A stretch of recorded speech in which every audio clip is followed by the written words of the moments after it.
just had an embarrassing vlogging moment. I was walking back to the car thinking, oh, here's what I'm gonna say when I sit down in the car and turn my camera on.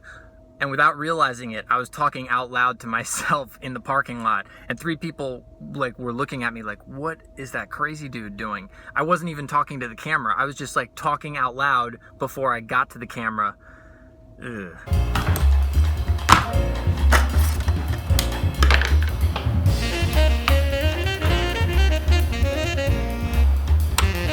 In an earlier vlog, I had mentioned how I use a timer occasionally to help get me over the resistance to getting started practicing, just to sort of get me over the hump. I'm doing that as we speak, and it works, man. I tell you, I should just do it every single time. When the timer goes off, this is the beautiful part about it. When that first timer goes off, almost every time I skip ahead, I skip the 5-minute break part and just go into the next 25-minute chunk. My reaction when it first goes off is normally like, really? Already? Which is great, because I've done 25 minutes of really focused practice, and now I've got the horn on me. Now it's easy. There's no resistance. Let's do some more. It's that getting started part that's so difficult. And the timer, you put the timer on, you press go, and it's like all of a sudden that ticking clock, it's beneficial for me. Somebody left a comment under one of my recent vlogs saying, hey Bob, you seem to get a lot of nice comments or positive feedback about your playing.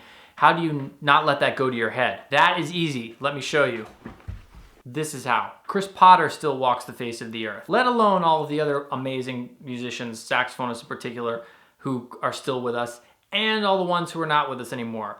How could I possibly ever let anything go to my head when I am nowhere even, I'm not even close, not even a fraction of the way towards getting where I want to be as far as being able to do things I want to do on the saxophone and as a musician. In fact, I was watching that show, The Cosmos, that Neil deGrasse Tyson show. I was showing it to my daughter recently because she's really fascinated with the solar system right now. And I was watching the first episode where he goes, if you've seen this, he goes through, they basically take the whole of time. He takes like the construction of the universe and he maps it out as if it were a year. Here's when the universe was born, that would be January 1st. And here's when the sun was born, and here's when the earth was formed and the moon and all this stuff. And of course, most of it happens in like December of the calendar. Humans didn't even show up until what would have been December 31st at 11:59 and change PM. The entirety of humanity only occupies that last minute or two of that time frame. Where was I going with this? The point is that I feel like I am that far away from getting close to these guys that I admire. Somebody like a Chris Potter or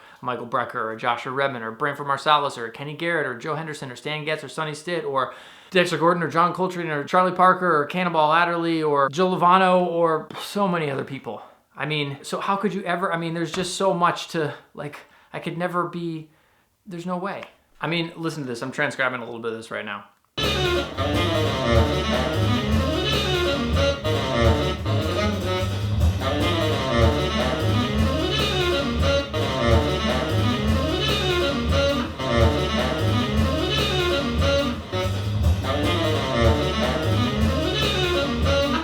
Gee whiz.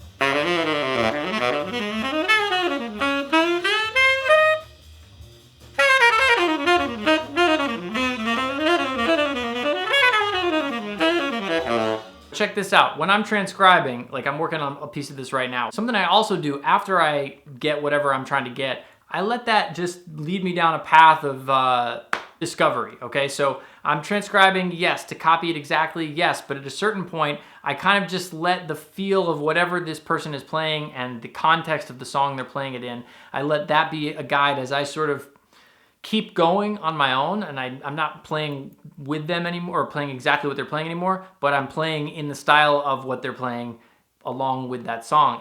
And then when that leads me to new ideas, I stop and work on those. So case in point, I'm working on this. And somewhere in getting that phrase, I found this idea, which I liked.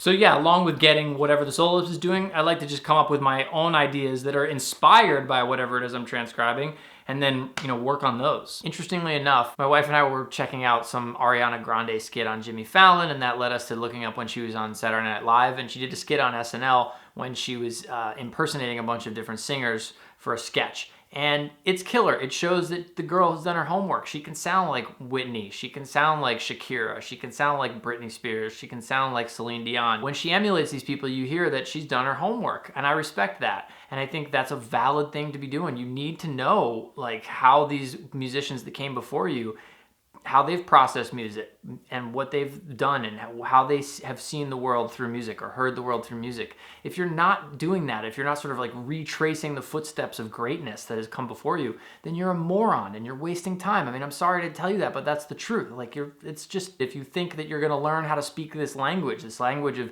improvising without dealing with the people who've spoken that language brilliantly before you. I mean, it's lunacy to think otherwise. That's like saying, throw a newborn baby, just let the baby be raised by books and hope that he comes out speaking well.